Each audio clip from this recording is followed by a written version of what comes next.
Every single day, more than 250 million loaves of bread are eaten around the world.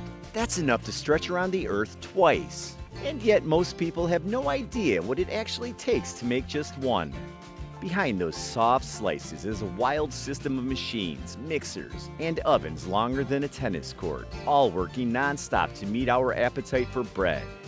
So how does this everyday food get made on such a massive scale? Let's break it all down, one loaf at a time, here at the Process World. Very nice, young Harold. If you like that sort of thing. Hovis Handy Loaf, a new, softer Hovis.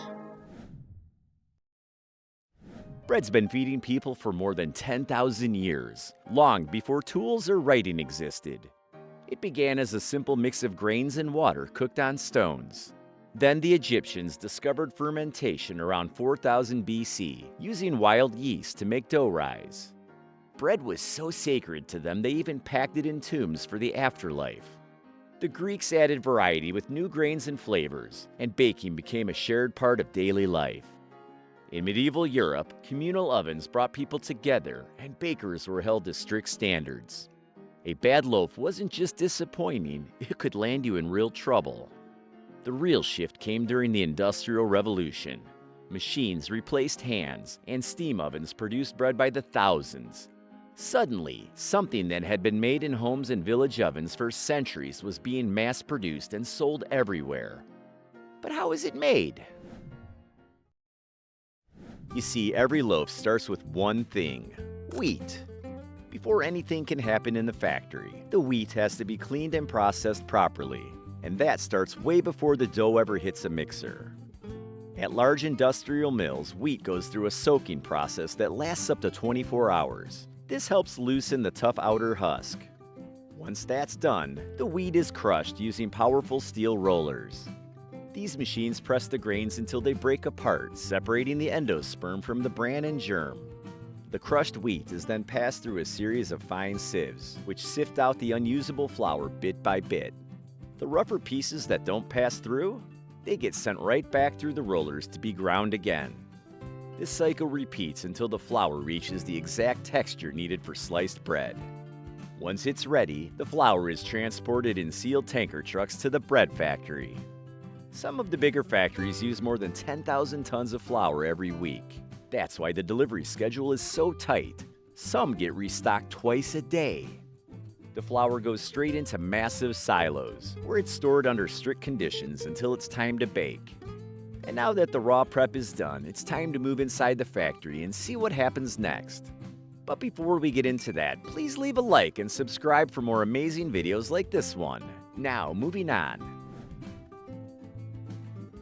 Now that the flour is ready, the action moves to the mixing room, where all the ingredients come together to form dough. And in a factory setting, this isn't done in a regular kitchen bowl. We're talking about mixers that can handle over 2,000 pounds of dough in a single go. The flour is pumped straight from the silos into a massive steel mixer. Then comes the rest of the lineup: yeast, water, salt, sugar, oil, vinegar, and preservatives. Each ingredient plays a role. Yeast makes the dough rise. Sugar feeds the yeast. Preservatives keep the bread fresher for longer. Even small ingredients like seeds and fats are added with precision, sometimes by hand if the batch calls for a custom recipe. Interestingly, the whole mixing process takes around 8 to 15 minutes, depending on the recipe. When it's done, the dough is smooth, elastic, and slightly sticky. It's also extremely heavy. One full batch can weigh around a ton. That's enough dough to produce hundreds of loaves in just one cycle. Once mixed, the dough is dropped into a large container and sent down the line for the next stage. At this stage, the yeast goes to work. It feeds on the sugars in the dough and starts producing carbon dioxide and alcohol. That carbon dioxide forms tiny gas bubbles trapped inside the dough, causing it to swell and rise. Fermentation is carefully timed. Depending on the type of bread being made, this step can last anywhere from 30 minutes to 2 hours. Temperature and humidity are closely monitored the whole way through.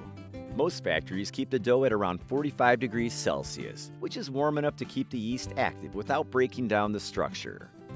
As the dough rises, the texture begins to shift. It goes from heavy and dense to soft and puffy. This is also the stage where flavor starts to develop. The fermentation adds that slight tang and depth that makes a factory bread taste balanced, even though it's made at a high speed and volume. For standard sandwich loaves, the dough often rests on movable shelves and long conveyor lines inside the fermentation chambers. Everything is automated but still under constant supervision. There's a sweet spot where the dough has risen just enough without overproofing, and that timing has to be perfect to make sure that every loaf holds its shape later. After fermentation, the dough is ready to be handled again. It's soft, full of air, and full of potential. The next step is to cut it, shape it, and start giving it that classic loaf look. This is where things start moving real fast and precise. In a factory, the dough travels through a divider that cuts it into perfectly equal portions. Each chunk is sized to match the standard loaf weight. From there, it goes into the rounder, where each piece is shaped into a tight ball. These dough balls are then lightly dusted with flour to help them keep from sticking to the machines. Once rounded, the dough rolls into a molder, a machine that flattens it slightly, then folds and rolls it into a loaf shape. This rolling process strengthens the structure and aligns the gluten in the right direction. It also removes large air bubbles so the loaf doesn't have big holes after baking. Every factory has its own setup, but some machines can produce over 11,000 loaves per hour. Each loaf drops neatly into a rectangular mold, the same kind that gives sandwich bread its clean, boxy shape. The mold is essential. It helps the dough hold its form during the final rise in the baking process. At this stage, timing still matters. The dough rests again to let the yeast do a little bit of last work before hitting the oven. The final shaping stage might look routine, but it's critical for getting that consistent look, texture, and height every single time. Now that the dough is in shape and ready, there's only one place left for it to go: the oven. These ovens can stretch up to 39 meters long, and they run at temperatures around 260 degrees Celsius, which is over 475 degrees Fahrenheit. As soon as the dough hits that heat, things start happening fast. That trapped gas inside the dough expands, and then the loaf rises quickly. This is known as the oven spring. The outer layer starts to firm up almost instantly, forming the base of the crust. Air is blown inside the oven to make sure that the heat stays even across all loaves. That consistency is key when you're baking over 1 million loaves every week. The baking time depends on the type of bread, but for the standard sliced bread, it usually takes around 20 minutes. During that time, the loaf develops color, texture, and flavor. Once they come out, the loaves have that firm structure and deep aroma that you expect from a fresh bread. But even at this stage, they're not quite ready to be sliced or packed. They're way too hot and still need time to settle. So from the oven, each loaf heads to a cooling system that's built to handle bread at scale. In factory settings, cooling is done using conveyor belts or giant rotating towers. These systems are designed to slowly lower the temperature of each loaf without rushing the process. Hot bread is too soft to handle, and trying to slice it too early would crush it. That's why cooling usually takes around 2 to 3 hours.